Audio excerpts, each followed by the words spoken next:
All right, we are ready for our run of Club Drive with PeteDorr. Take it away. All right, hello everybody. I'm excited to run some Club Drive for you on the Atari Jaguar, which was, some of you may recall, the final console, well, traditional console released by Atari to commercial failure back in 1993. For those of you that have never seen a Jaguar controller before, this is what it looks like. I'm going to be looking down to reference it a few times throughout the run. It's got a keypad down here that I use to press the 5 button to switch to third person, and also put in a secret little code down here as well to access the 5th and final secret level. So what do you say we get started with Club Drive? I'll do the countdown once I get to the main menu here.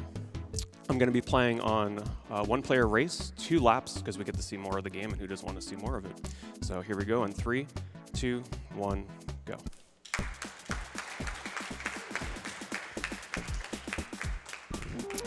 All right, so first off here, I have to make sure I nail this jump. It's very important, because there's something that, timing-wise, I'm excited to show you guys. So coming around this corner here is a very special mascot for Club Drive. We have the cat from Club Drive that more closely resembles a loaf of bread than an actual cat. We're going to get another glimpse of him here in just a second. There's also the mouse that sometimes messes up my runs. Thankfully, he didn't mess me up too much there. So coming back out here, I'm going to take a slightly slower route so we can hang out with the cat for just a little bit longer. There he goes. No eyes, no mouth, no legs, just a box of polygons. I even touched him to confirm for you guys that he does meow. So we're going to come down this way. I waste about 10 seconds, but you know what? Every second that we can spend with Club Drive Cat, the better. Oh, that actually worked out quite well. Cross the finish line. So the way laps work in this game is it's not a traditional like circular route. You actually hit checkpoint A, and then go to checkpoint B, and then back to checkpoint A to end the level. So if you're noticing, this is not your traditional racing game. It's more of an open world driving game. And this level really demonstrates that. This is San Francisco. It's actually a fully open world, explorable, open world in quotations, but there's many roads that you can explore in this city. Unfortunately, the speedrun cuts it down to the most linear path. It also gets really laggy here. We're talking about 2 frames per second. It's one of my personal favorite parts of the run. Kind of reminds me of a Simpsons neighborhood going through here. Got to be real careful because playing at this frame rate is not easy. Make a left turn here, and if you blink, you might miss it. There's actually a tunnel on the right here. The reason why it's so hard to notice is because there's no textures on anything in this game. All the walls and all the roads look very flat, and as a result, it's very easy to, fall off a cliff or just run straight into a wall. Another thing about this game is the controls. It's pretty infamous for being incredibly difficult to control. Anybody that's ever played this before, all 5 of you, you'd know how much of a hard time you had, especially with sections like this in the game. I'm making it look pretty trivial here, but it's a really fine balance of making sure that I'm letting go of the gas at specific moments, braking when I need to. And just kind of touching upon the controls, because I'm playing this with a D-pad, the game did do something pretty intuitive to kind of give you the feel for playing with a joystick. So if you press up left or up right, it does a sort of more slow turn. And if you press down right, like I did right there, it does a sharper turn. So it was a kind of a nice way to get around the fact that there's no joystick in this game, no analog control. So we're going to be reaching the... Oh boy. Okay, that's fine. It's Club Drive. I get to show you guys one of the other features that I was waiting to show you. There's a rewind feature, Burnout style. Just hold the options button. I can actually rewind pretty much to the beginning of the stage, minutes at a time. So anytime I make a mistake like that, it does cost time, but I can just rewind it. So I'm going to actually change music for you guys, because the music for this game is one of the best parts. I'm going to use my keypad here to change the station, and if you guys have headphones on, enjoy the song. The music in this game is one of the most charming things about it, one of the best aspects for sure. I'm usually supposed to slow down going into this tunnel, but that also works too. Style points right there. So I'm going to take this time here as I backtrack to the beginning of the level to tell you a little story of a missing feature that didn't quite make it in the Club Drive, but it's probably going to blow your mind. So imagine back in 1994, being able to play this game with a buddy through your phone line with a headset with a mic. So being able to trash talk little Billy across the street as you're beating his best times in Club Drive. Unfortunately, the Atari Jaguar voice modem never came out commercially, so we never got such a feature. But just imagine that for a second, 1994. Pretty cool, huh? So as I make my way back to the beginning of the level, this would be a good time to get in some donations. We got about a minute or so for some donations here. All right, we have $10 from the Cat from Club Drive. Thank you, Kat. Good luck, Pete. I'm glad everyone can experience Club Drive's greatness. We have $25 from 4-String Steve. Hey, Pete, good luck during the Club Drive run. Don't forget to headbang to that sweet single pedal bass. You know it. We have $10 from Bovine Divine. Congrats on your first GDQ, Peto. Thanks to all the runners and GDQ staff for a great event for a great cause. Thanks, Bovine.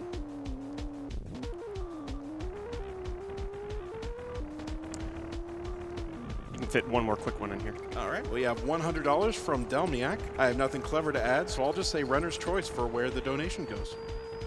All right, so we're coming up on the end of this level here, and there is a way that I can quickly menu through this game. It's a little risky because if I miss menu and choose the wrong level, it does waste a lot of time. But I could actually menu before the menus pop up, and I'll do my best to do that here. Oops.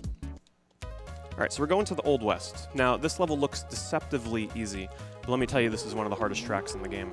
Why? Because once again, there's no textures. So there's invisible bumps all over this level. You're going to see my car kind of just bumping all over the place.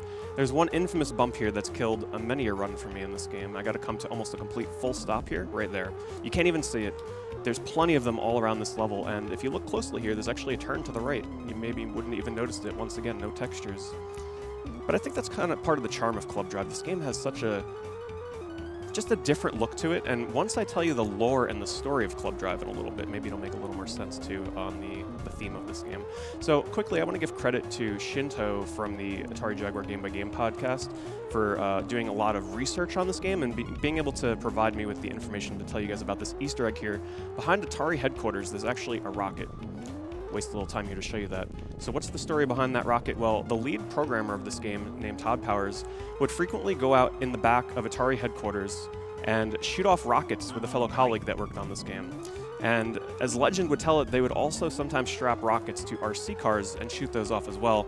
The way I interpret that is it's kind of maybe their way of venting their frustration of maybe meeting a deadline for this game, or heck, just maybe developing the game in general, because I'm sure it was fun times, but at the same time, probably not the best of times. So I got to make sure I'm going really slow through here as well, because there's a lot of bumps. But this, okay, there we go. So the story and lore of Club Drive, I'm sure you've all been waiting for. So as the manual would have it back in 2040, driving was deemed too dangerous and illegal. So it was banned. You couldn't do it anymore. And leave it to Professor Phosphorus. Hold on, let me just pause that lore story for a second to show you a T-Rex. Anyway, back in the future, in 2098, Dr. Phosphorus made a theme park, and that is Club Drive. So that makes sense now, right? Why we're driving through all these different locations. It's actually a theme park that we're going through, where it's quote-unquote mathematically safe to drive in Club Drive. So we're going to the fourth and final not secret level called Velocity Park with absolutely the best song in this game. So get those headbangs ready in Twitch chat. This level's pretty straightforward. It kind of reminds me of a Hot Wheels track. I have to make sure I'm going very slow here on these jumps and these turns, because once again, another track that looks really easy, but is incredibly difficult if you're not braking at the correct times. We're going to have probably about a minute here worth of time to get some donations in, because this level's pretty straightforward. All right, we have $25 from Captain Quackers. Awesome seeing some Jaguar love in GDQ. We have $50 from Slowpoke. Greetings from Azalea Town. Me and all the Slowpokes sitting here watching SGDQ. We aren't sure we fully understand what you are doing, but we love it.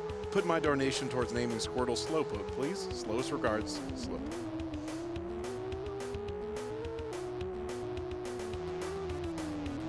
So I need to make sure I'm slowing down on these jumps here, because if I go too fast, I will spin out.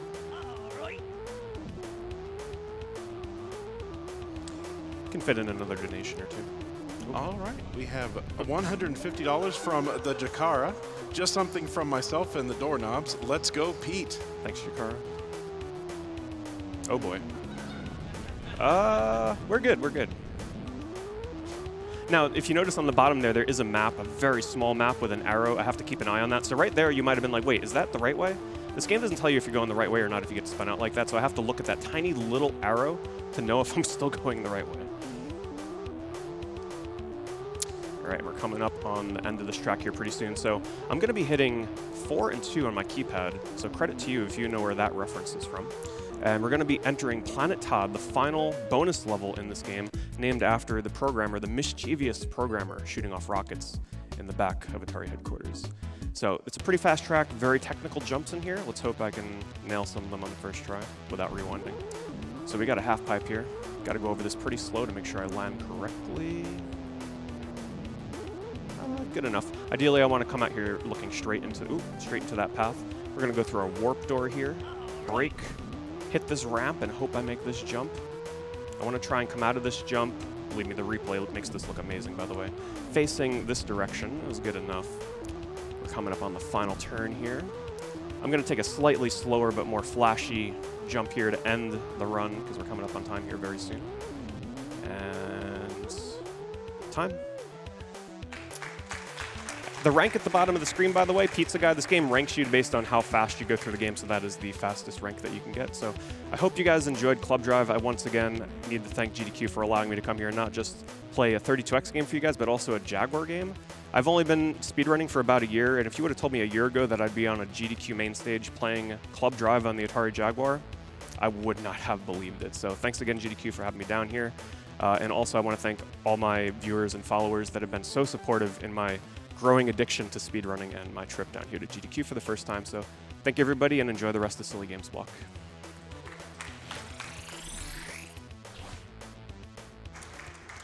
Thank you so much for that lore-rich run of Club Drive, PeteDorr.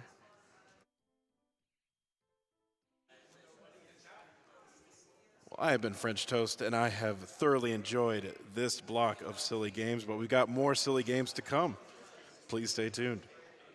And we will go ahead and go to a Twitch ad, and we'll be back in a moment.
Good morning, GDQ. This is Clerica signing on. I'm going to be with you for the next 4 games. They're short but sweet and extra silly, so I hope you all have a great time.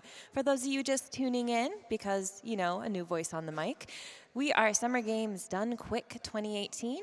We're running a bunch of games really fast here in Bloomington, Minnesota for some great cause, for a great cause here, Doctors Without Borders.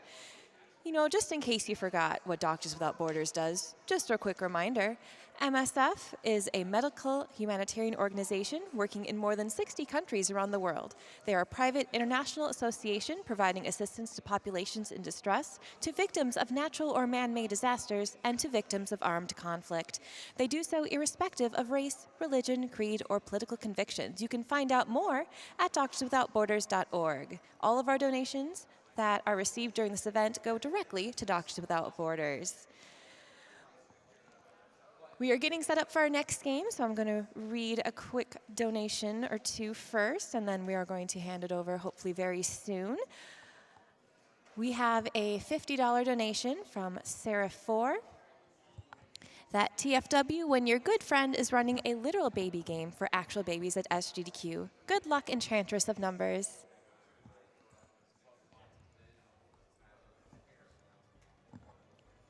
We also have an anonymous $50 donation without a comment. Thank you so much for your wonderful donation.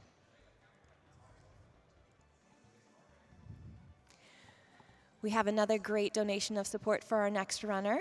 Avery Wren donates $15. My younger brother and I found Biomiracle when we were really young, and I would definitely say it's been one of my favorites ever since. Even better that one of my favorite speedrunners is running it. Good luck on the run, Enchantress of Numbers.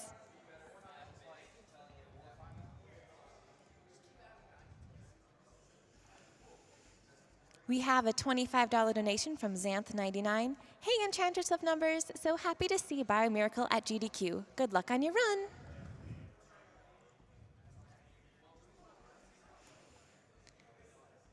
We also have a $25 donation from, I apologize if I massacre your name, Dati Mie, without any comment. Thanks so much for your donation. Every little bit helps.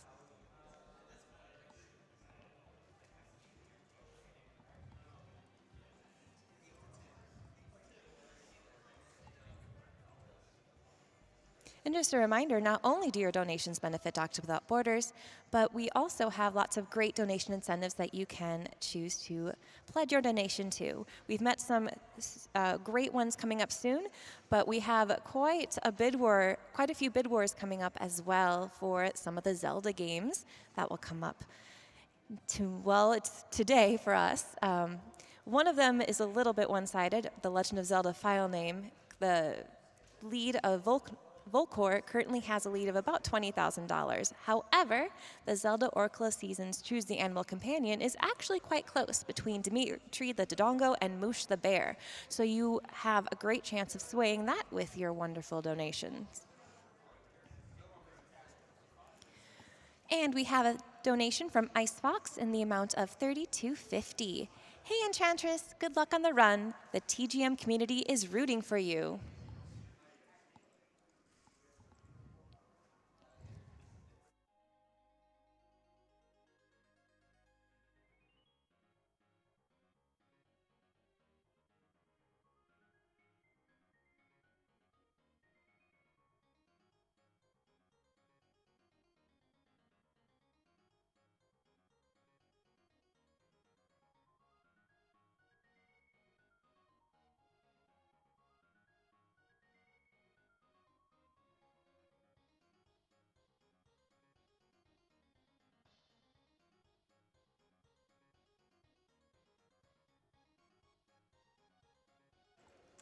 While we wait for the next run, let's talk a bit about some of our fantastic sponsors for this wonderful event.